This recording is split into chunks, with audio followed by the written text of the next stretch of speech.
बिस्मिल्लाहिर्रहमानिर्रहीम। मेरे अज़ीज़ दोस्तों, आप सबको NAQ TV4 पर खुश आमदीद।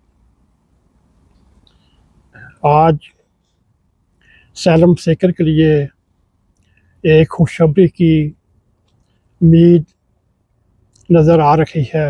वो यूँ है, हुकूमत पाकिस्तान ने सैलम सेकर के जो पासपोर्ट पर पाबंदी लगाई थी उसको हटाने का फ़ैसला किया।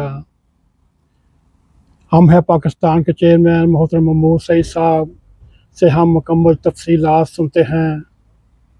जी महमूद साहब, ये जो जी जो हमने ख़बर सुनी, इसके तारकीन वतन या सैलम सेकर के लिए क्या फ़वाइद हो सकते हैं?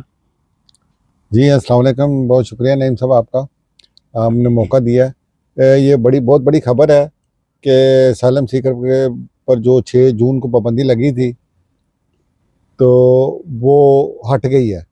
डिप्टी वज़ीर आज़म इसहाक डार साहब ने प्रेस कॉन्फ्रेंस की है और उसमें उन्होंने ऐलान कर दिया, और वज़ीर दाखिला की जो 6 तारीख का नोटिफिकेशन था वो मुअत्तल कैंसिल हो गया।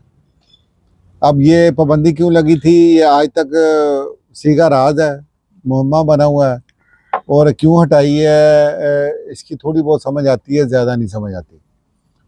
तो ये एक बड़ा अच्छा खुशाइन फैसला है कि गवर्नमेंट ने इस बात को तस्लीम किया है कि असालम सीकर जो इनकी वजह से मुल्क छोड़ते हैं, उनको थोड़े बहुत हकूक़ देने चाहिए ताकि वो भी हल्की फुल्की आज़ादी की और खुशी की सांस ले सके। यूरोप के मुख्तलिफ ममालिक में बशमूल जर्मनी में चूँकि इमिग्रेशन का सिलसिला शुरू हुआ है तो उस सिलसिले में पासपोर्ट भी एक लाजम मलजूम था, और एक बेचैनी की लहर थी लोगों के अंदर, तो वो आज दूर हो गई है। और ये बड़ी खुशहाल बात है। मैं मुबारकबाद पेश करता हूँ पूरी कम्युनिटी को, और मैं शुक्रिया अदा करता हूँ हुकूमत पाकिस्तान का कि उन्होंने इस ज़ालिमाना फ़ैसले को वापस लिया। बहुत शुक्रिया।